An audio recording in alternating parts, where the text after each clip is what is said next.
Olá pessoal, sejam muito bem-vindos ao canal da Caju Cultura. Hoje estamos aqui para falar sobre um tema da mais alta importância, produtividade no cajueiro. Para começo de conversa e para que possamos ficar na mesma página, gostaria de expor alguns conceitos básicos. O primeiro deles é que, agronomicamente falando, dentre os principais fatores que afetam a produção do cajueiro, citamos clima, solo, manejo e genética. Esses fatores, em conjunto, representam riscos para a atividade da cajucultura quando não são monitorados e manejados adequadamente. Desses 4 fatores principais, o único que não podemos controlar plenamente é o clima. E quando eu falo de clima, eu estou falando dos elementos que conferem ao clima a sua dinâmica. Eu falo de temperatura, altitude, umidade relativa do ar, vento e precipitação pluviométrica. E vocês podem me perguntar, e como é que o clima afeta a cajucultura? Ora, influenciando a fenologia da planta, com reflexos na produtividade e qualidade da matéria-prima produzida. Mas já que eu falei em fenologia, vocês podem me perguntar, Vitor, o que vem a ser fenologia? Então, eu vou explicar para vocês para que possamos entender melhor essa história.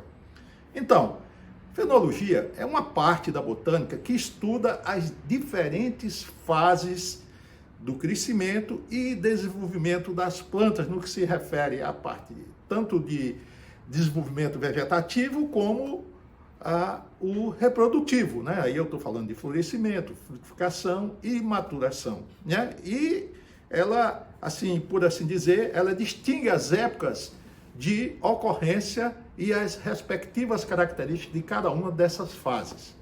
Para que possamos entender melhor este conceito, podemos ver neste gráfico as diferentes fenofases do cajueiro, que é considerado uma planta de crescimento intermitente, ou seja, apresenta períodos alternados de aparente repouso vegetativo, observando-se oscilações periódicas nos processos de queda de folha, fluxo foliar, floração e frutificação. Observa-se nesse gráfico, se prestar atenção, que o cajueiro anão apresenta uma tendência de antecipação no início das fenofases de cerca de 1 mês quando comparado ao cajueiro gigante. Mas, voltando aos fatores que afetam a produtividade do cajueiro, nós vimos anteriormente que dos 4 principais, restam-nos 3 passíveis de controle e é onde nós devemos focar nossas ações em busca de quê? Em busca da melhor produtividade. Quais são esses fatores? Solo, manejo e genética. Começando pelo solo, como ressaltado pelo falecido professor Disseu Gassen, você deve ter em mente que a planta, ela bebe, entre aspas, nutriente todos os dias. E falando numa linguagem bem simples, usando as palavras do próprio professor, ele dizia que o coxo de alimentação da planta é o solo. E para que essa alimentação seja eficaz, nós precisamos de 3 coisas: nutrientes, água e raiz. Então, na escolha dos solos para o cultivo do cajueiro, não podemos perder de vista alguns requisitos mínimos, como a questão de solos profundos, para que a raiz possa se desenvolver melhor, solos permeáveis, sem camadas de impedimento e sem declives acentuados. Felizmente, na maioria das vezes, as áreas cultivadas com cajueiro nas principais regiões produtoras oferecem boas condições físicas, ou seja, tem solos profundos e bem drenados. Do ponto de vista químico, entretanto, apresentam características desfavoráveis, como baixa acidez, presença de alumínio trocável em níveis tóxicos para as plantas. E qual a melhor forma de saber o que tem nesse coxo? No caso, o solo, em termos de nutrientes, é o quê? É por meio de uma análise de solo bem feita. E com base no resultado dessas análises, calcular as necessidades de corretivos e fertilizantes. É sempre bom lembrar que a aplicação do calcário permite corrigir a acidez ativa do solo, e aqui eu estou falando pH, neutralizar a acidez trocável e fornecer os macronutrientes cálcio e magnésio. A calagem também estimula a atividade microbiana do solo e aumenta a disponibilidade da maioria dos nutrientes para a planta.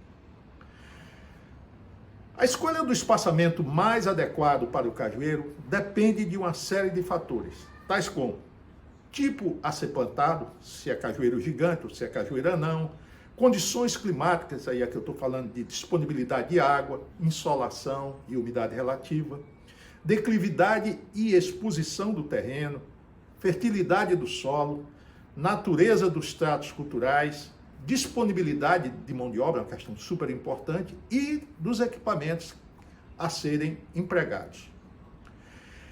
Nesta tabela, os senhores estão vendo um conjunto contendo uma dúzia de arranjos de espaçamentos nos sistemas quadrado, retangular e triangular, com as respectivas populações de plantas. E ainda faltaram algumas. Mas o que se observa na moderna fruticultura é que é cada vez maior o emprego de espaçamentos adensados e até mesmo ultradensados, especialmente em variedades precoces. Algumas estações experimentais da Índia, por exemplo, vêm desenvolvendo, em parceria com a iniciativa privada, trabalhos de pesquisa com variedades precoces, sob espaçamentos ultradensados, em busca de altas produtividades. É o que nós mostramos aqui nesta tabela, né? Então, conforme vocês podem ver, eles usaram o que nós podemos dizer de um verdadeiro pacote tecnológico composto por irrigação, irrigação por gotejamento, fertirrigação, poda, adubação foliar e controle rígido de pragas e doenças. Então, podemos ver na foto, então, plantas de cajueiro no espaçamento de 4 por 2 metros. Essa área, posteriormente, seria consociada com amendoim nas entrelinhas. Nessa outra imagem aqui, nós temos outros detalhes desse plantio e abaixo a tabela com resultados. E aqui temos os resultados obtidos no 8º ano de produção, né? Na tabela, os números estão em quilos por acre. Quando transformamos para hectare, temos os números que os senhores veem abaixo. Há que mencionar que por trás desse resultado existe, como eu já falei, todo um pacote tecnológico. De qualquer modo, o que temos verificado é a tendência crescente, como eu já falei, do emprego de espaçamentos adensados na moderna fruticultura. Vale destacar que esses resultados foram obtidos no sul da Índia, sob condições experimentais, e que o objetivo aqui é a produção de castanha. Mas, voltando àquelas imagens que mostramos anteriormente, 2 pontos chamam-nos a atenção nas imagens da Índia. O uso do tutor, né, e a condução da planta em haste única. Esse, aliás, é um sistema que a gente já vem recomendando de algum tempo aqui no Brasil. Temos nesta figura uma ilustração de como isso deve ser feito, né? O objetivo aqui é conduzir a planta em haste única até 60 a 70 centímetros de altura e a partir daí deixar vir os ramos laterais. Nos anos seguintes, qualquer ramo direcionado para o solo deve ser eliminado, né? Além de toda a brotação que vem do porta-enxerto. Então, nessa imagem nós mostramos como deve ser feito essa condução. E aqui nós temos a questão do tutoramento. No caso, a imagem aqui nós estamos mostrando a falta do tutoramento. Então, gastou-se muito com o sistema de irrigação, né, por microaspersão, mas economizou-se nos piquetes para fazer o tutoramento. Ao contrário da imagem anterior, neste caso aqui, usou-se um tutor muito alto, mas esqueceu-se de fazer o amarrio. E aqui vem a velha pergunta: devo retirar as primeiras panículas que surgem no primeiro ano de plantio?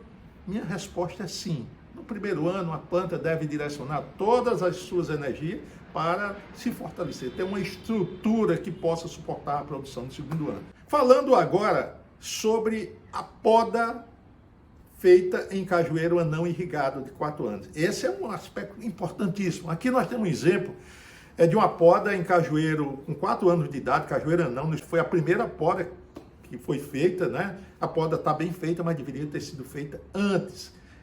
Só salientando que essa poda deve ser feita no final do período chuvoso, quando a planta encontra-se em repouso aparente. Aqui podemos ver um outro tipo de poda em cajueira não irrigado, adensado, com o objetivo exclusivo de produção de caju de mesa, né? Então, copa aberta para que haja uma maior insolação. Mas chega de poda. Vamos falar um pouquinho de nutrição. Aqui nesse slide podemos ver a logística dos nutrientes. Esse processo químico biológico de retirada dos nutrientes é essencial à formação do fruto e pseudofruto. Em agronomia, nós consideramos extração como a quantidade de nutrientes retiradas do solo para a produção da planta como um todo. Ao passo que a exportação seria a quantidade usada especificamente para a formação e desenvolvimento do pedúnculo e da castanha. Entre os nutrientes mais exigidos pelo cajueiro, e aqui eu estou falando de extração, destacam-se o nitrogênio, o potássio, o magnésio, o fósforo, seguido do cálcio e do enxofre, nessa ordem que eu falei. Agora, é importante destacar que dessa lista de nutrientes, cada um desempenha o seu papel e desempenha uma série de funções específicas. Ou seja, um nutriente não pode assumir a função do outro, não pode ser substituído. No caso do nitrogênio, ele é componente da clorofila, de aminoácidos, das proteínas, enzimas e possui um papel importante na utilização de carboidrato pelas plantas, no desenvolvimento das raízes, na absorção de outros nutrientes. Ou seja, para encerrar a conversa, sem nitrogênio a planta não consegue sobreviver. Nessa figura, nós temos a representação esquemática da ciclagem de nutrientes no cajueiro, mostrando que a maior parte do nitrogênio e fósforo origina-se da castanha, e aqui eu estou falando da fitomassa, quer dizer, aquilo que cai ao solo, enquanto que o potássio provém do pedúnculo, com as folhas sendo as principais fornecedoras de cálcio e magnésio. Bom, como falamos no início, devemos ter em mente que a cultura, ou a planta, ou o cajueiro, ele bebe nutriente todos os dias, né? Como falou o professor.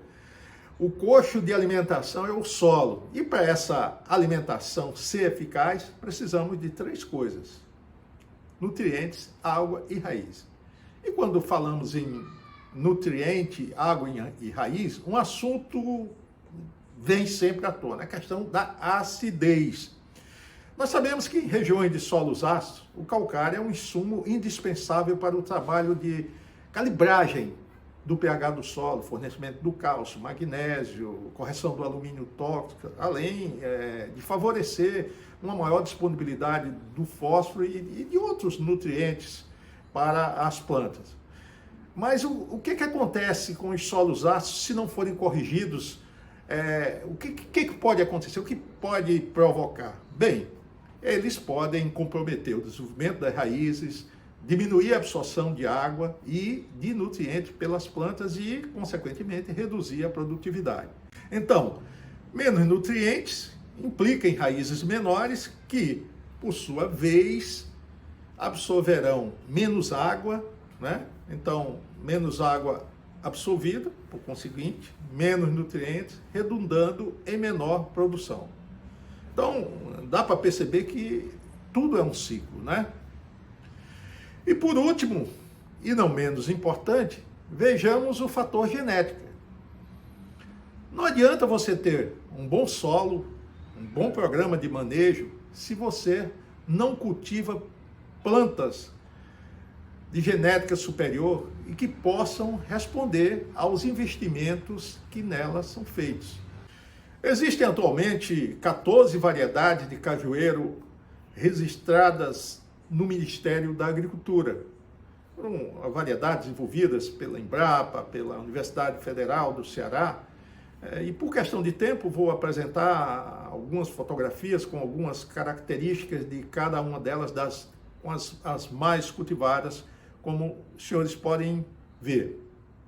Então, são algumas variedades destinadas mais para a produção do caju de mesa, outras para a castanha, outras com, eu diria assim, aptidão mista, né? Mas cada uma delas tem as suas características, as suas especificidades. Sabemos que o CCP 76 é uma das variedades mais cultivadas hoje no Brasil, né? Mas existem outras que estão se sobressaindo, como o BRS 226, cultivado especialmente no estado do Piauí, no estado do Rio Grande do Norte e mesmo no estado do Ceará, na Bahia também.